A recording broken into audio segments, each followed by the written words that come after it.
Welcome to Headline News. Project Veritas exposes CNN's anti-Trump agenda. Project Veritas released a video last Tuesday in which a CNN staffer was caught on hidden camera admitting CNN's role in getting Trump out of office.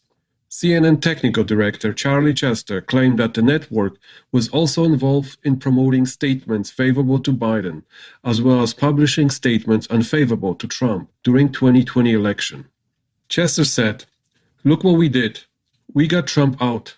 I am 100% going to say it, and I 100% believe that if it wasn't for CNN, I don't know that Trump wouldn't have gotten voted out.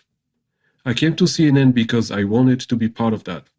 Chester admitted that CNN had engaged in propaganda and reporting on Trump's health as opposed to reporting on Biden's health. He said, "Trump's hand was shaking or whatever, I think. We brought in so many medical people to tell a story that was all speculation. We were creating a story that we didn't know anything about. That's what I think that's propaganda." In a video, Chester revealed more about CNN's future plans regarding issues like climate change and pandemic. The Project Veritas released the video as a part of a series called CNN Exposed.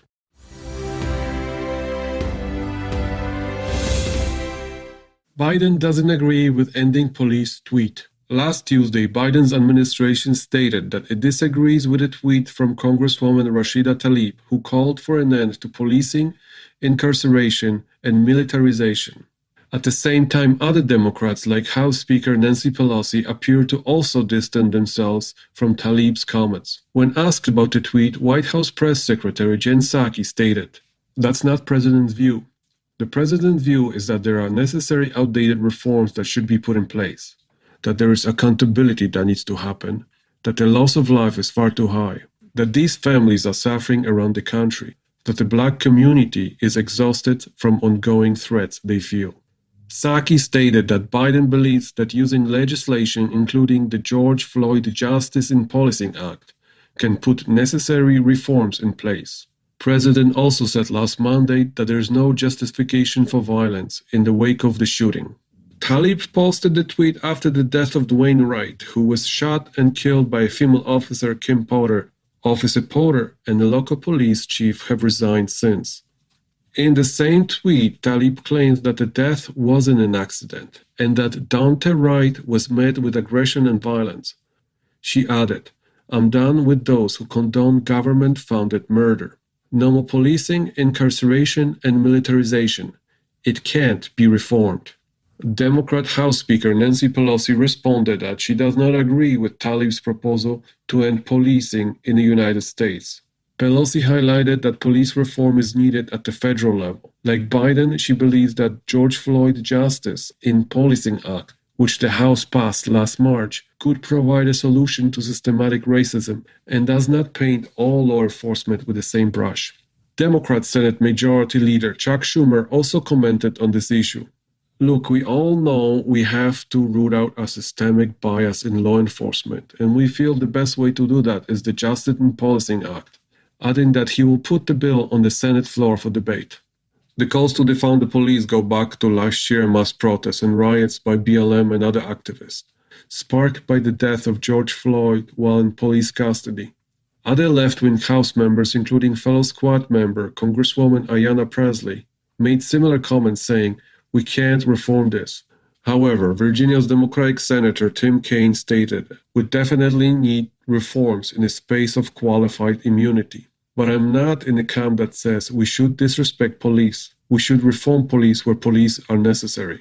He also said in response to Tlaib's message, "I was a mayor with a police force. I was a governor with a state police force. Our police, look, I'm going to a funeral of a police officer right now. Gave his life to protect us. We need good policing."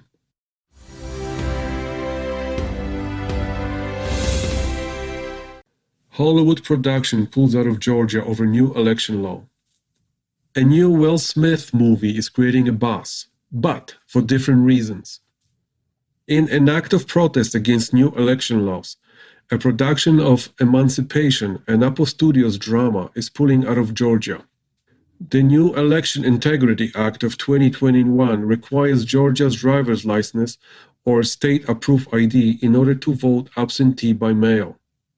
Nearly 200 American corporations joined the protest, including Major League Baseball, Delta Airlines, Coca-Cola, Hewlett-Packard, Microsoft, and JP Morgan Chase. Emancipation is the first Hollywood movie to pull out its production out of the state. Actor Will Smith and director Antoine Fuqua confirmed the news in a statement on Tuesday. The new Georgia voting laws are reminiscent of voting impediments that were passed at the end of Reconstruction to prevent many Americans from voting. Regrettably, we feel compelled to move our film production work from Georgia to another state. The state of Georgia is an attractive place for Hollywood productions due to its tax benefits. In 2019, they awarded $870 million in film tax credits. The decision for Hollywood films to move out of Georgia means loss of jobs for many in movie industry. On Sunday, Breitbart News reporter David Ng commented in an article that Hollywood hypocrisy comes in many flavors. He explained that Hollywood loves Georgia financial incentive for movie and TV production, soaking up more than $800 million in annual giveaways funded by taxpayers. But showbiz elites hate Georgia's new voter integrity law, with celebrities mobilizing to denounce it as an act of voter suppression.